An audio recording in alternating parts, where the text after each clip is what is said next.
procurando uma palavra de Deus ao nosso coração, nesse começo de ano, pedindo a Deus. No início desse ano, Deus me levou a olhar um texto da palavra de Deus, que me chamou a atenção.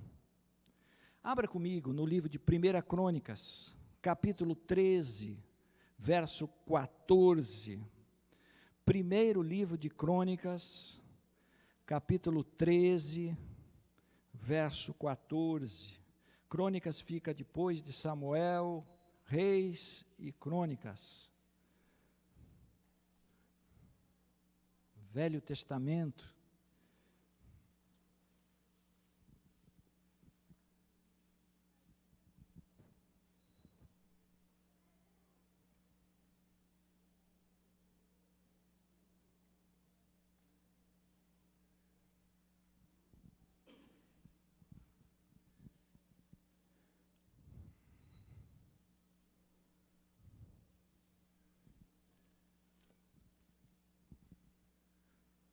Vamos aguardar que todos achem. Amém? Diz assim a palavra de Deus: assim ficou a arca de Deus com a família de Obed-edom 3 meses em sua casa. E o Senhor abençoou a casa de Obed-edom e tudo quanto tinha. Vamos repetir? E ficou a arca de Deus com a família de Obed-edom 3 meses em sua casa. E o Senhor abençoou a casa de Obed-edom e tudo quanto tinha. Amém? Eu gostaria de estar meditando com os irmãos sobre esse tema nessa noite. As bênçãos de Obed-edom. As bênçãos que Deus concedeu a esse homem. Baixe sua fronte. Paizinho querido, nessa noite, Senhor, nós nos colocamos neste primeiro domingo do ano, Senhor. Nos colocamos diante da Tua presença, nesse culto de Santa Ceia, Pai. E te pedimos aqui nessa noite, que a Tua voz, a Tua palavra, Senhor, a Tua presença, Senhor, se manifeste neste lugar, Pai. Que eu seja somente um instrumento nas Tuas mãos, mas a Tua palavra, Senhor, ela vem achar guarita nessa noite. A Tua palavra, Senhor, vem encontrar corações sedentos, corações necessitados de receber diante de Ti nessa noite tudo que o Senhor tem preparado para todos nós. Abençoa, é o que eu tão somente te peço e já te agradeço por tudo, em nome de nosso Senhor e Salvador Jesus Cristo. Amém? Irmãos, eu pensei a Deus hoje, levando a Deus, pensando um pouquinho na palavra, porque estamos começando o ano. Quem é que não quer ter um ano abençoado aqui? Todos queremos ver a mão do Senhor na nossa casa, nos nossos negócios, em tudo que a gente fizer, não é? Como diz a palavra lá no Velho Testamento, né? Onde eu colocar as minhas mãos, vai prosperar, vai ser bênção. Eu creio que todos nós queremos um ano muito abençoado, um ano cheio da graça, do amor, da presença do Senhor. E olhando para esse texto, o Espírito de Deus trabalhou no meu coração a respeito dessa passagem. Obed-edom recebeu de Deus durante 3 meses que a arca do Senhor, a arca representa o Shekinah, a presença do Senhor no Velho Testamento. Então, Deus se manifestava através da arca do Senhor. E onde ia a arca, a bênção de Deus ia junto. E essa arca foi estar na casa desse homem. E Deus ali, 3 meses, abençoou aquele lugar. Mas nós precisamos, antes de chegarmos aqui, precisamos entender um pouquinho como é que isso chegou na casa dele. Vocês sabem que havia no Velho Testamento, havia uma inimizade muito grande entre os filisteus e o povo de Deus, o povo hebreu, o povo de Israel. Havia ali, naqueles lugares, muita batalha, muitas mortes. E numa dessas batalhas, os filisteus tomam a arca da aliança da presença do povo de Deus.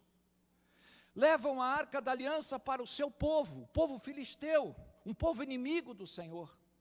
Mas naquele lugar, a arca do Senhor, que era bênção, se tornou maldição na vida do povo filisteu. Morreu gente do povo filisteu. Eles esperavam que aquilo pudesse trazer alguma coisa boa para eles, mas foi justamente o contrário. Começou as coisas acontecerem ao contrário, e eles começaram a ver que a arca da aliança no meio deles não era uma coisa que abençoava, mas amaldiçoava o povo filisteu. Então o que eles fazem? Eles tiram a arca da aliança do meio do povo filisteu e levam, e essa arca vai parar na casa de Abinadab. Abinadab fica com essa arca da aliança durante 20 anos na sua casa. A Bíblia não relata exatamente o que aconteceu, ela só diz que esteve 20 anos na casa de Abinadab. Durante o reinado de Saul, ele não se importou em buscar a arca de Deus. Saul morre, Davi assume o trono, e nesse momento de assumir o trono, Davi sente no coração: nós não podemos deixar a arca do Senhor longe de nós.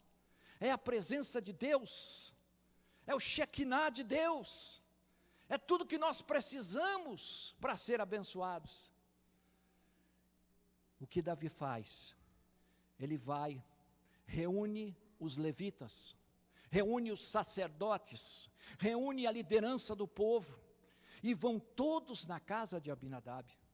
Vão os músicos, vão aquelas pessoas que estavam sendo preparadas para trazer a arca, e eles começam a trazer a arca, põem a arca num carro, uma carroça, com bois carregando a arca da aliança, um carro novo, carregando, e eles começam carregando, saem de lá, e a Bíblia diz que os levitas adoravam a Deus.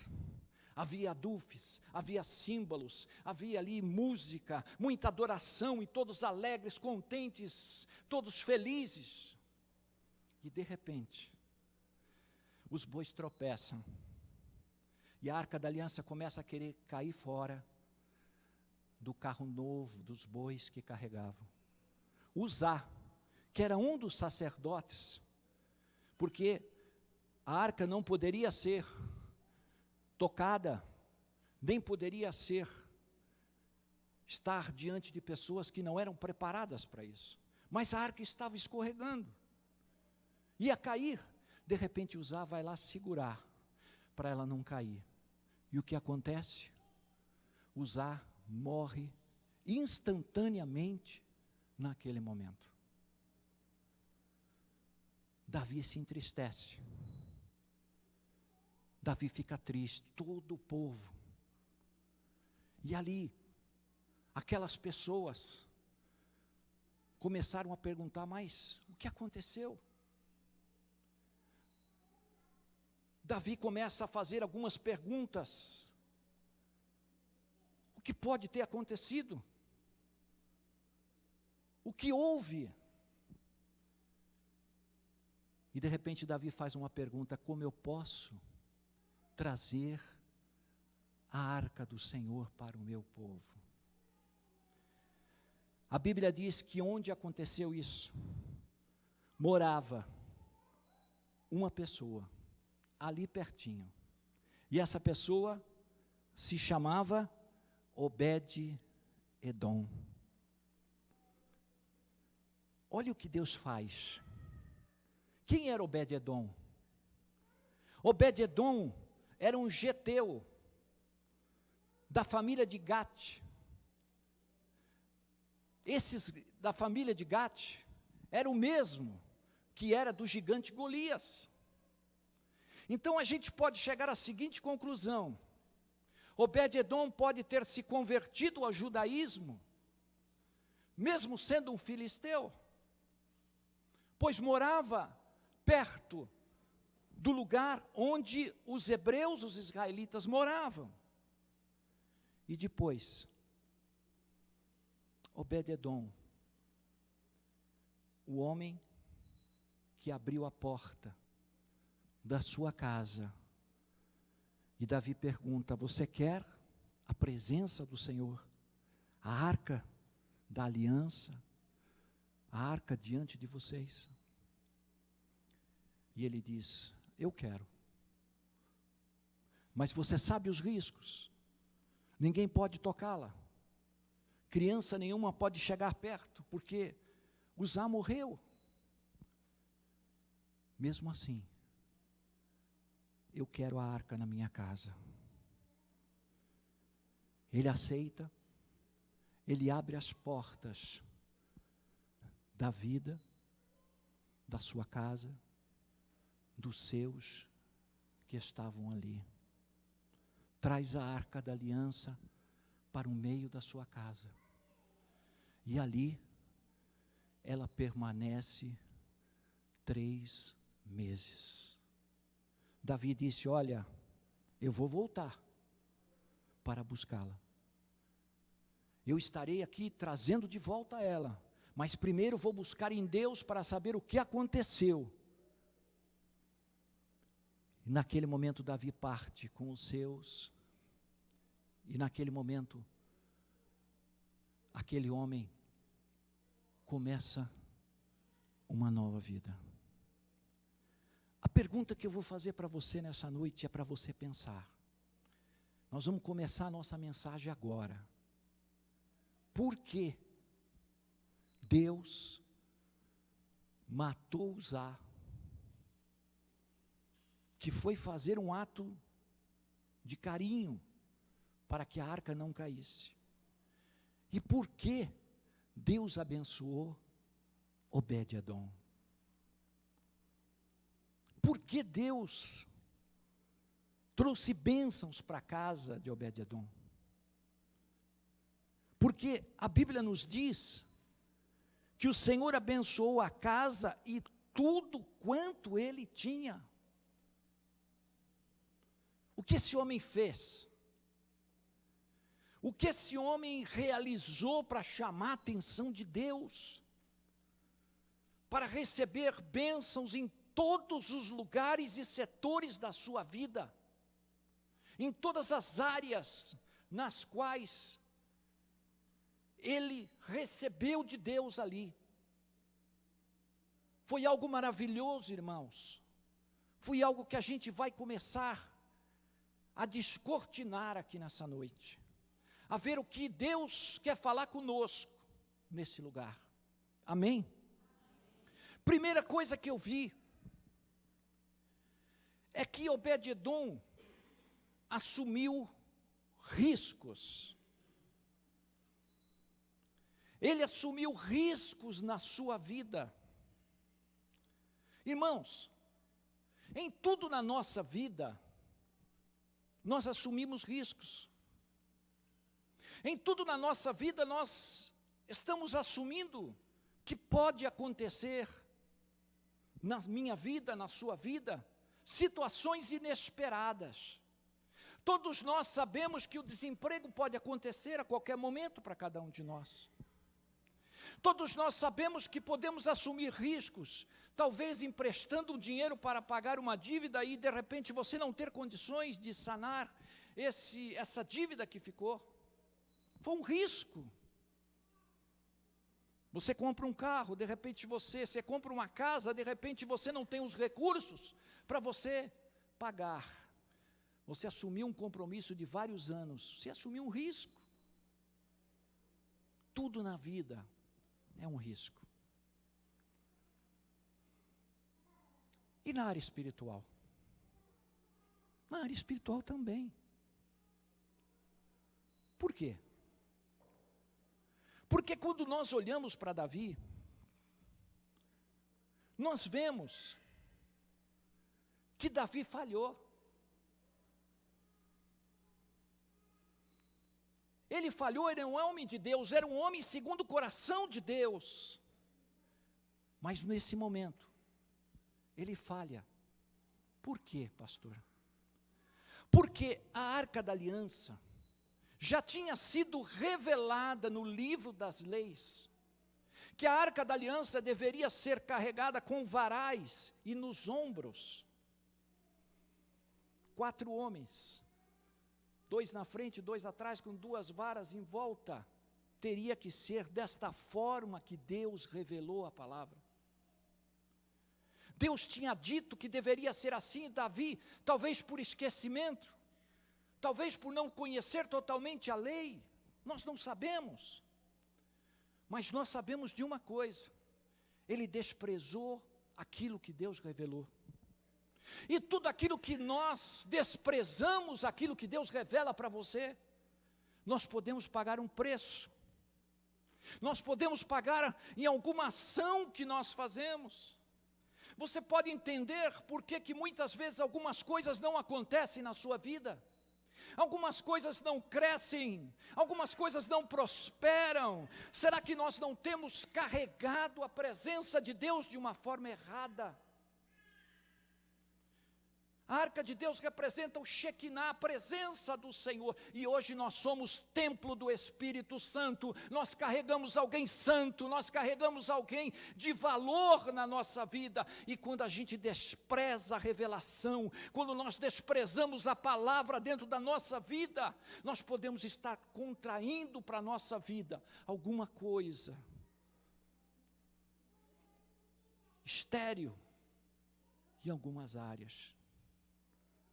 Deus pode não gostar. Deus pode não olhar para a gente da forma como Ele quer, como Ele fez ali com Davi, porque Ele não aceitou a forma como aquelas pessoas estavam levando a presença do Senhor. Irmãos, que coisa séria. Que coisa mais importante que muitas vezes a gente esquece. Jesus, ele disse uma palavra certa vez, àqueles que estavam ouvindo, e ele diz aqui no livro do Evangelho de Mateus, capítulo 6, verso número 24, ele diz assim: ninguém pode servir a 2 senhores, porque há de odiar a um e amar o outro, ou se dedicar a um e desprezar ao outro, não poder servir a Deus e a Mamon. Nós não podemos servir a 2 deuses.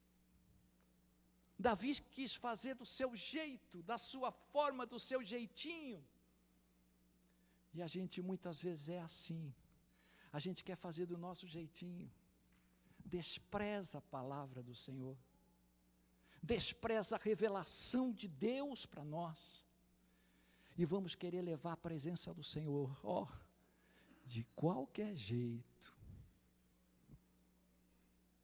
Você começa a compreender por que a sua vida muitas vezes não prospera.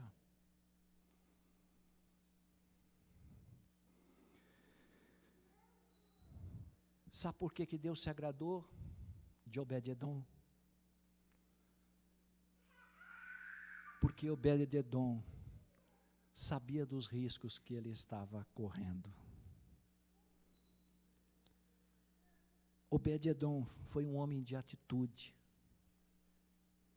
Ele abriu a porta da sua casa e disse: olha, chamou a mulher, chamou os filhos, e disse: olha, a presença do Senhor está aqui no meio da nossa casa.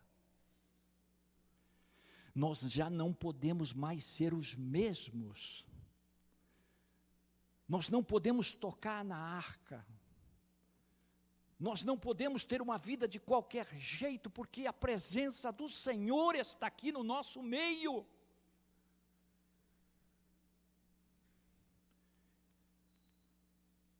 Ele assumiu riscos.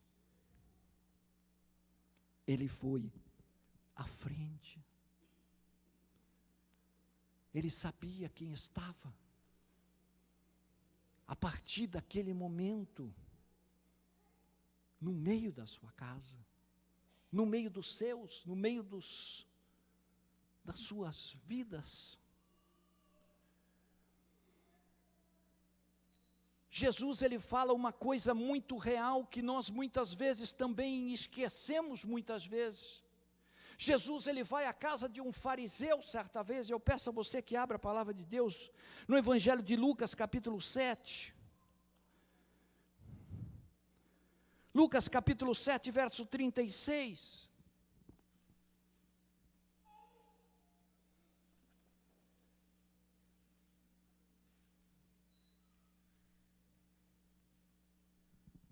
Preste atenção que o Espírito Santo vai falar contigo. Vai continuar falando contigo. Lucas capítulo 7, verso 36.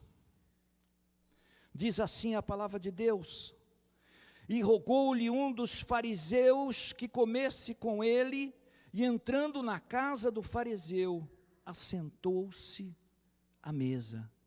E eis que uma mulher da cidade, uma pecadora, sabendo que ele estava à mesa em casa do fariseu, levou um vaso de alabastro com unguento, e estando por detrás aos seus pés, chorando, começou a regá-los com lágrimas e enxugá-los com os cabelos da sua cabeça, e beijava-los os pés e ungia-os com os unguento.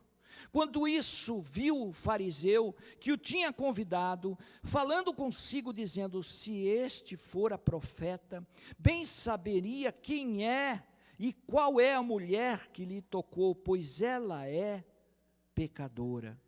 E respondendo Jesus, disse-lhe: uma coisa tenho a dizer. E disse a mestre: um certo credor tinha 2 devedores, e um devia 500 e outro 50. E não tendo ele com que pagar, perdoou-lhes a ambos. Dize qual deles o amará mais. E Simão respondendo disse: tenho para mim que aquele a quem mais perdoou. E lhe disse: julgaste bem. E voltando-se para a mulher, disse a Simão: vês tu esta mulher?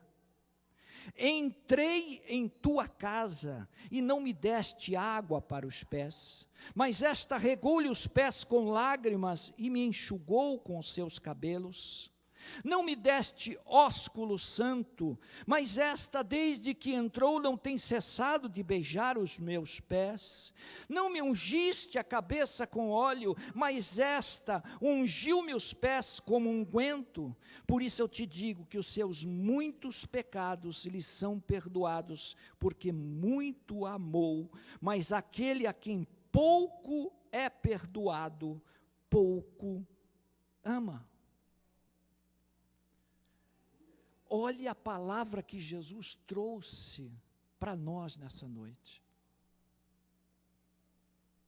Jesus esperava receber daquele homem fariseu uma prática que todas as pessoas faziam, que era ungir a cabeça, ungir os pés, receber o ósculo santo, o beijo.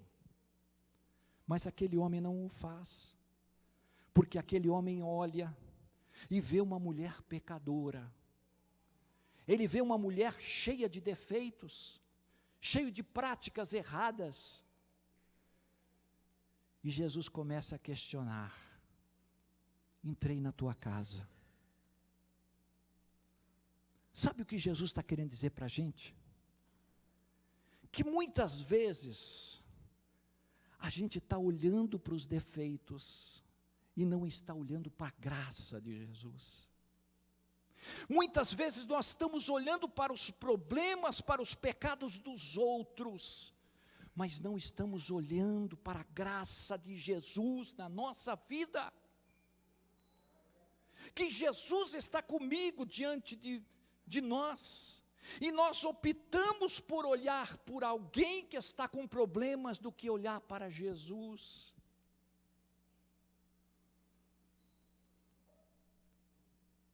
A presença de Jesus estava ali. A presença do Mestre, do Rei, do Senhor Jesus estava ali.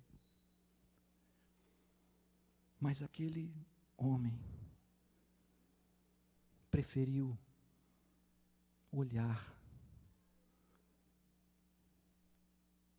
para o lado errado. Você quer ser abençoado na sua vida em 2018? Para onde você tem olhado, irmão? Irmã? Às vezes nós nos preocupamos tanto com os problemas dos outros, e esquecemos de Jesus. Esquecemos do que Ele está fazendo. Esquecemos da graça que Ele tem manifestado na sua vida nesse 2017. E quer manifestar em 2018. A Bíblia diz: buscai o reino dos céus em primeiro lugar, e a sua justiça, e todas as outras coisas vos serão acrescentadas. Sabe por que Obed-edom foi abençoado? Obed-edom era um homem igual a eu e você, cheio de problemas, cheio de falhas, cheio de situações erradas, mas ele preferiu olhar para Deus. Ele preferiu focar a sua vida no Senhor, e ele disse: esta é a minha oportunidade de mudar, essa é a minha chance de ter uma nova vida, eu não vou ser mais o mesmo, eu não vou ser mais o mesmo, porque a presença do Senhor está aqui nesse lugar.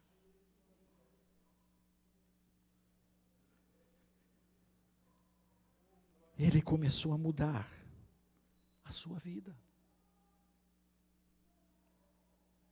Agora, irmãos, quais foram as bênçãos de Obed? Nós já descobrimos qual era a atitude dele, descobrimos o que ele fez, mas quais foram as bênçãos que ele recebeu? Primeira delas, a primeira bênção que ele recebeu foi a bênção familiar. Repita comigo: familiar. A primeira bênção de Deus na nossa vida é a familiar. Deus começou a abençoar a sua casa, não foi isso que diz a Bíblia? Vamos voltar lá, para 1 Crônicas. 1 Crônicas, capítulo 14. O que a Bíblia fala? Esteve 3 meses em sua casa e abençoou a casa e depois tudo quanto tinha. Então, primeira bênção foi a bênção familiar. Eu começo a imaginar que, de repente, quando a arca estava lá dentro, eles começaram a perceber as mudanças. Eu posso imaginar aqui, conjecturar, tá certo? Se abençoou na casa e abençoou tudo que tinha, então a gente pode chegar à seguinte conclusão: será que a plantação dele não estava dando certo? Ele plantava e não colhia? E de repente, quando ele pôs a arca ali, a plantação dele começou a crescer. Será que a sua esposa tinha algum problema, os filhos, enfermidade? Nós não sabemos. Mas será que com a arca de Deus ali dentro, a coisa não foi melhorando, foi sarando, a mulher começou a dar risada, as coisas começaram a mudar na casa? E eles começaram a ver que era a presença de Deus ali dentro. Talvez a tristeza da mulher começou a mudar para uma vida mais alegre. Porque a palavra do Senhor nos diz que a tristeza na presença do Senhor, ela salta de alegria. A tristeza na presença do Senhor salta de alegria, igreja. Aleluia! A gente pode começar a conjecturar muitas coisas aqui, porque se abençoou a casa, muitas coisas faltavam na casa dele. Muitas coisas não caminhavam, não progredia. Mas ele começou a enxergar mudanças. Ele começou a ver que as coisas estavam entrando nos eixos. Quem sabe Jesus entrou na sua casa. Preste atenção. Quem sabe Jesus entrou na sua casa, mas você ainda não abriu todas as portas para Ele. Jesus, você pode vir aqui e ficar na sala, na cozinha, porque o Senhor vai abençoar o meu celeiro. O Senhor pode ficar na sala, mas Jesus, aqui no meu quarto não. Aqui nessa outra salinha não, Jesus. Eu permito que você ande aqui, ó, na sala, no corredor, no banheiro, mas esse quarto aqui não. Porque esse quarto tem umas coisas aqui ainda que não estão legal. Será que Jesus não vai na nossa casa, Ele não percebe o que a gente tem dado para Ele e aquilo que a gente não tem dado? Será que a gente não percebe as coisas que Deus está fazendo na nossa vida e algumas realidades da nossa vida, algumas áreas nós não permitimos Deus trabalhar, porque Senhor, eu sei, eu tenho capacidade, eu tenho unção, eu tenho sabedoria, eu tenho 3 diplomas, o Senhor não precisa pôr a mão aqui não, porque eu vou resolver esse problema. E a gente começa a achar que se acha alguém, e a gente começa a achar que pode alguma coisa nesse mundo.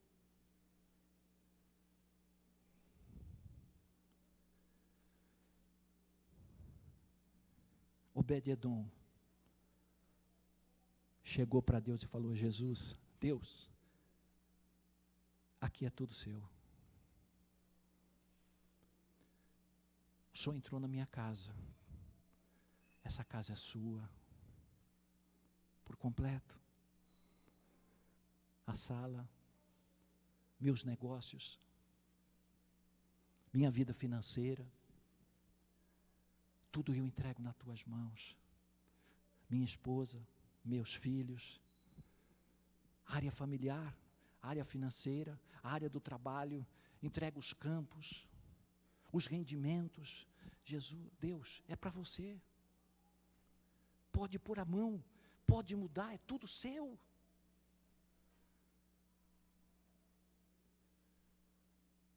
Isso acontece com a gente.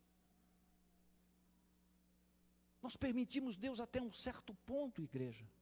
Nós permitimos Deus até um certo momento, mas nessa área aqui eu gosto de controlar, nessa área aqui eu gosto de dar a palavra final, eu gosto de comandar essas coisas. E muitas vezes a gente não prospera, a gente não cresce, a gente não vê um ano muito melhor do que poderia ser, porque a gente ainda não entregou tudo na presença do Senhor. A Bíblia diz que Deus abençoou a casa e tudo que tinha.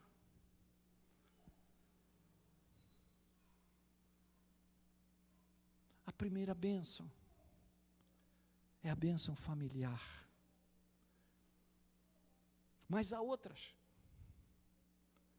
Houve uma segunda bênção que aconteceu na vida desse homem. 3 meses depois, Davi vai lá.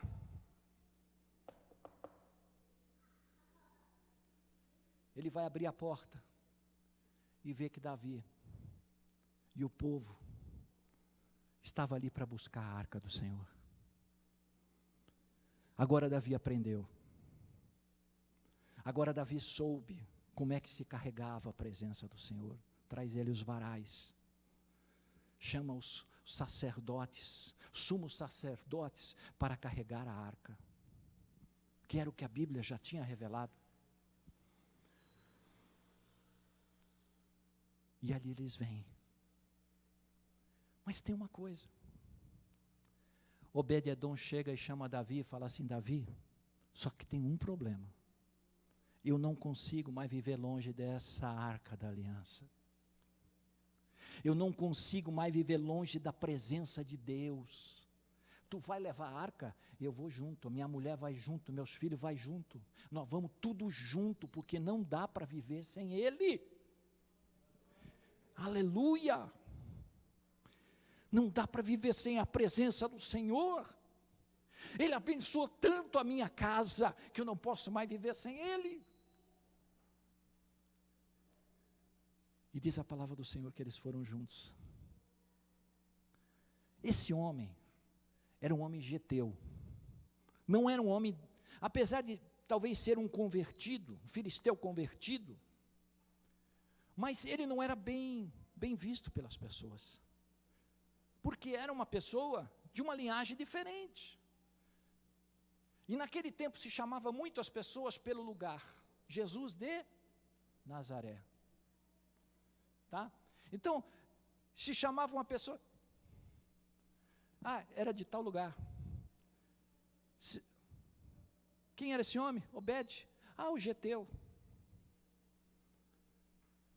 Então as pessoas não olhavam muito bem para a vida daquele homem. Era um filisteu. Apesar de ser um convertido, eles não tinham bons olhos para ele. Mas o que Deus faz? Deus muda. Deus transforma pessoas para que outros vejam o que Deus está fazendo na sua vida. Aleluia! Talvez às vezes a gente não é muito bem achado pelas pessoas, não é?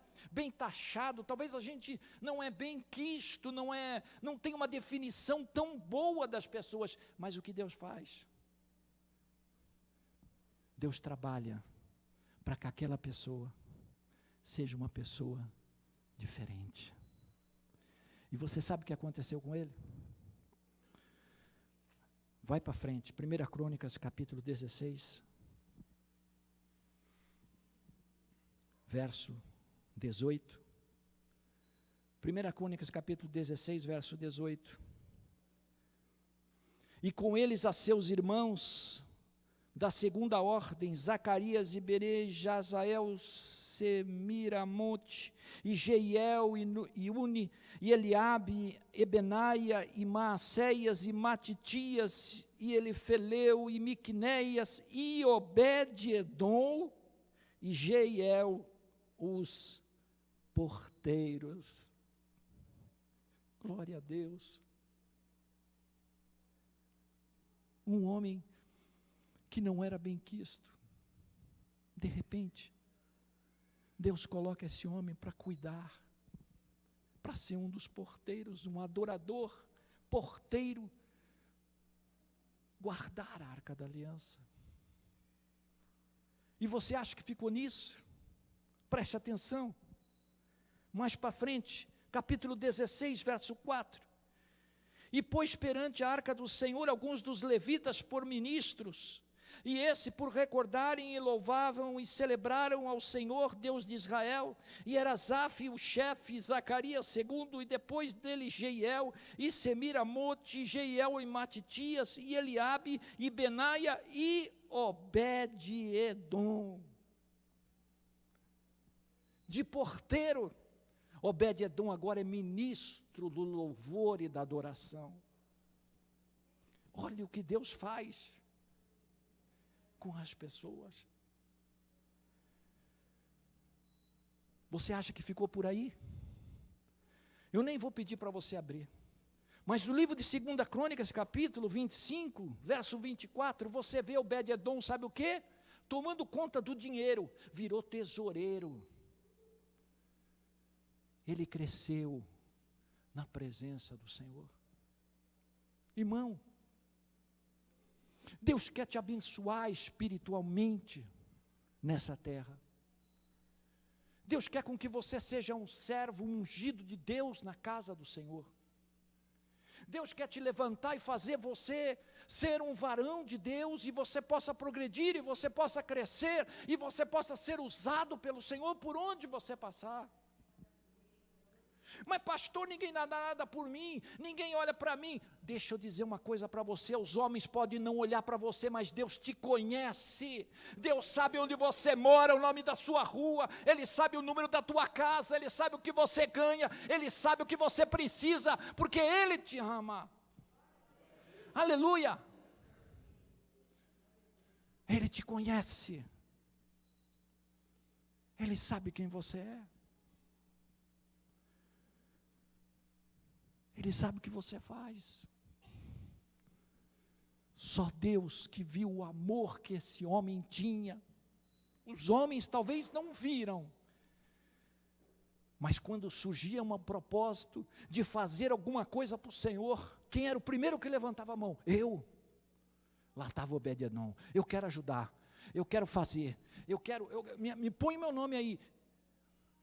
Eu quero estar junto da arca. Eu quero estar junto de Deus. Eu quero ser um instrumento. Aleluia. Eu quero ser um homem usado. Aleluia. Sabe o que ele fez? Ele parou de se preocupar com as coisas do mundo e começou a se preocupar com as coisas do Senhor. Ele começou a inverter as suas prioridades. Ele começou a enxergar que o que ele mais precisava era ter a presença de Deus. O resto iria acontecer. O resto Deus ia fazer para ele. Irmãos, o que nós precisamos em 2018 não é saber quanto você tem na sua conta bancária. O que nós precisamos em 2018 não é saber se o mundo vai te aceitar, se o teu patrão vai gostar do seu jeito de ser ou de fazer. O que você precisa é chamar a atenção de Deus para você. O que você precisa é amar o Senhor de todo o teu coração, de toda a tua alma e de todo o teu entendimento. O que nós precisamos fazer é dizer para o Senhor: Senhor, eu te amo. Senhor, eu preciso de Ti. Eu quero ter uma vida contigo, eu quero levar a tua presença, independente do que o mundo vê, independente do que o mundo espera. Eu quero andar contigo em 2018. Eu quero ser vaso em 2018. Eu quero, no abrir da minha boca, ter uma palavra profética para dizer para alguém. Eu quero ser usado como instrumento, Senhor. Eu quero ser alguém. Eu quero ser alguém que o Senhor reconheça, que o Senhor veja na minha vida. Mas teve uma terceira bênção para a gente encerrar. Sabe o que aconteceu? Terceira bênção, capítulo 16.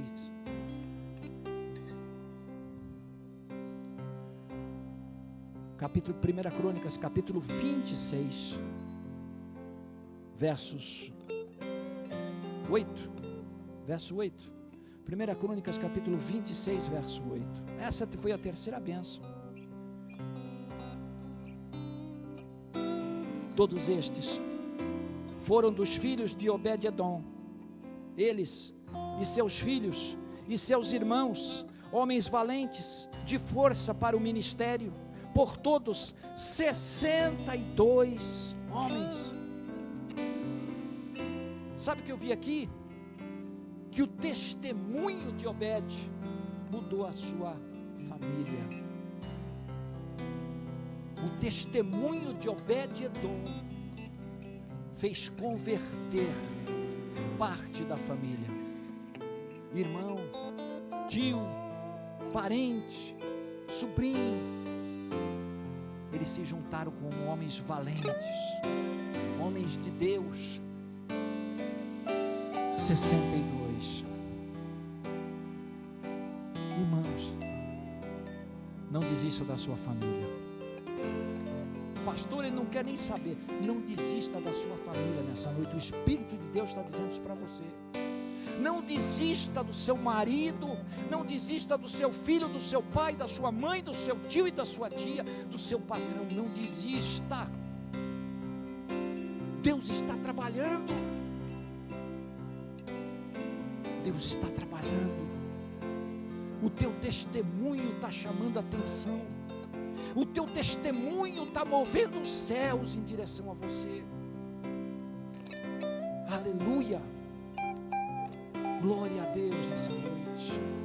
Glória a Deus nessa noite. Eu quero encerrar fazendo uma pergunta para você.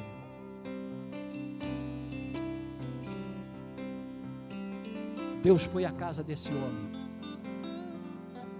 abençoou a sua casa e tudo que ele tinha. Será que Deus mudou? Eu me incluo nisso. Será que Deus mudou?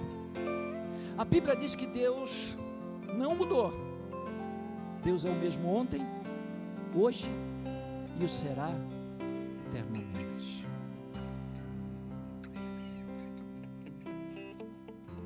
Será que não existe alguma porta que eu preciso abrir para Jesus entrar? Será que eu não preciso abrir a porta da minha área financeira para Jesus entrar? Será que eu não preciso abrir a porta, talvez, da minha vida espiritual, porque eu sou um homem de boca pesada, às vezes falo coisas que não deveria? Será que eu não preciso abrir uma porta que está travando o meu ministério? Será que eu não preciso abrir uma porta de mudanças dentro de mim? Porque o problema não está em Deus, irmãos, o problema está em nós, está em mim, está em você. Essa palavra falou primeiro ao coração do pastor, para que o Espírito de Deus viesse falar com vocês. Estamos começando um ano 2018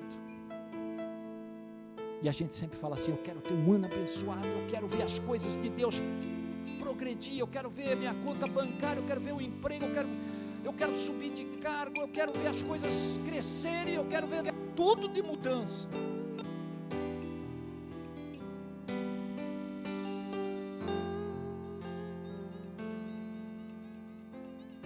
Mas Obed-edom deu as chaves de toda a sua casa para Deus.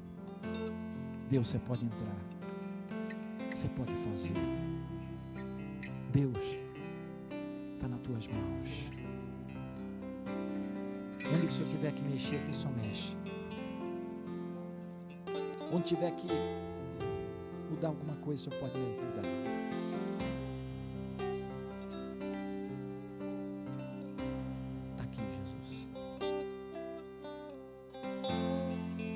Meses, somente 3 meses que a arca ficou lá. A vida desse homem mudou. Talvez alguma área estéril começou a crescer.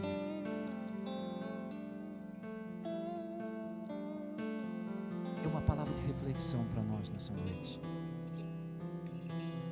E eu quero chamar o grupo de louvor a vir aqui à frente.